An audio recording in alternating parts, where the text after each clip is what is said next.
Hey, what's up? Zach here, and today I've got the all-new Curry brand Fox 1.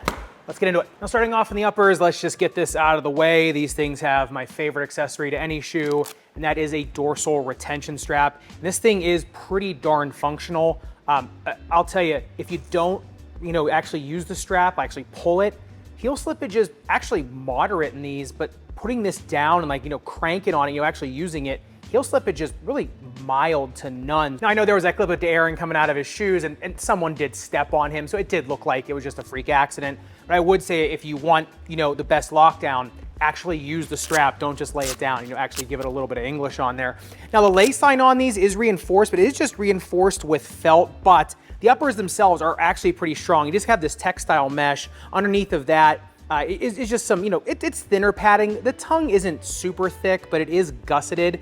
But where the lace line is, it is reinforced underneath of it too. So it actually is a decently strong lockdown shoe. You do get a decent amount of padding around the ankle collar and heel counter, and that heel counter does come up pretty high on there. There is no runner's knot in there, which I think is a little bit of a missed opportunity for people that don't want to crank down on dorsal retention strap. You look at this thing on the breathability test. I thought this was pretty interesting. Only heated up 104.2 degrees, and it would look like these things would heat up a little bit more just because, it's kind of that more chunky textile, but look at the breathability mapping, you can kind of see fog is really pouring out of every spot in the shoe, in the distal forefoot and in the tongue. So really just the uppers themselves just allow a lot of exit points for heat and moisture. And then as you look in the rear foot of the shoe, you do have a really strong external heel counter that does complement a very thin internal heel counter, but it does stay pretty darn strong. Look at this thing on the upper durability test, 10 seconds highest grit sandpaper. Once again, this felt, burr does not get through it. Now, obviously these aren't outdoor shoes, so I mean, there's that. But on an indoor court, yeah, I think this is going to do pretty well in terms of the upper durability. All right, but getting into the midsole teardown, the legends that have been watching this channel for a while know that I love talking about Curry shoes because we get to talk about diaper elastic, and that's what this midsole is made of. Flow foam is made of the same components as diaper elastic. That's why when you bend it, you actually activate the shoe. That's why it feels so lively versus when you look at it on the bounce height test, kind of doesn't tell the whole tale. Now look at this thing, this is dual density foam, same thing we saw in the Curry 12s, but this shank is actually a little bit longer, goes actually into the rear foot. It doesn't go far into the rear foot, but it does cross that midfoot rear foot zone, then goes all the way into the forefoot, and it does bend up a little bit dorsally. So it is more of like a springboard, right? It's not flat. It is a molded shank going up into the forefoot, and it does allow a little bit of easier transition into those jumping biomechanics, which I really like. Look at this thing on the bounce height test, 30 centimeters in the rear foot, 30 in the forefoot. Shocker. The interesting thing is you look at these things on x-ray and there's a clear difference in density from the top layer of foam to the bottom layer of foam, even though on the bounce height test, it is pretty similar. And so I thought that was cool, that there is a definite difference in what you are feeling top versus bottom, or what the characteristics of that foam are from top to bottom. But like I said, in terms of their lift and their launch, I've said this for a while, Curry shoes are really kind of under the radar in terms of jumping shoes. People always say, like, what's the best shoe for dunking? What's the best shoe for jumping?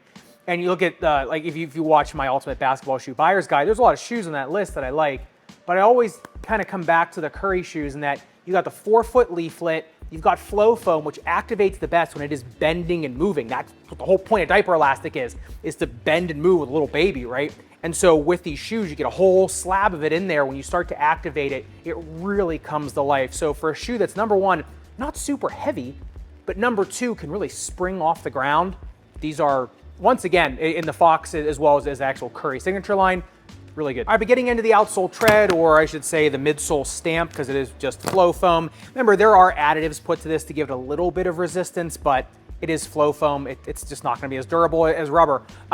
The one thing about flow foam is it relies on ground contact, right? Any sort of dust or any interruption between the contact of that foam and the ground, it's just gonna slip. Unlike rubber, where you can actually find some grooves of traction. You look at these things on the grip test ramp, really impressive 48 degrees of initial grip, but as soon as you start getting, dust on these things, they start to slide.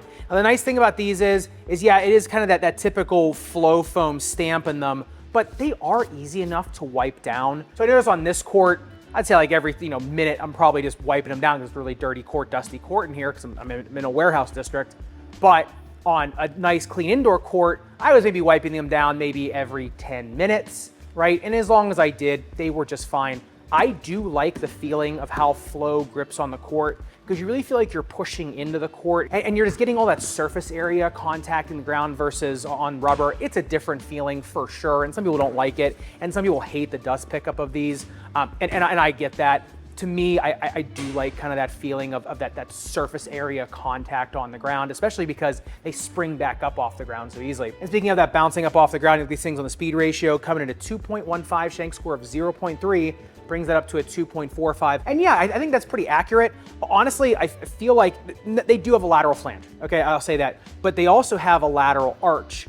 And so the shoe just doesn't feel as stable coming to a screeching halt as maybe some others do. I did not roll in these, and as long as you got the dorsal retention strap locked down, you feel pretty locked down in them. I would just say something that's maybe a little more flat to the ground on the lateral side is gonna give you a little bit more confident stopping power. In terms of just going straight up and down the court, right, north to south, going coast to coast, they are like gazelles. They're awesome. And I do think they feel faster than the Curry signature line. They feel bouncier than the Curry signature line. I think that's more to do with the shank than anything. But yeah, they are pretty speedy shoes. I would just say, just, you know, kind of get used to how they feel in terms of the stopping power. And honestly, I'm not really sure why I do the outsole durability test on these, but on the outsole durability test on these things, 10 seconds highest grit sandpaper, yeah, I mean, the burr just pummels through this. I mean, the durometer is in the single digits, so it's, like I said, it's meant for indoor courts. That's really only what it's meant for.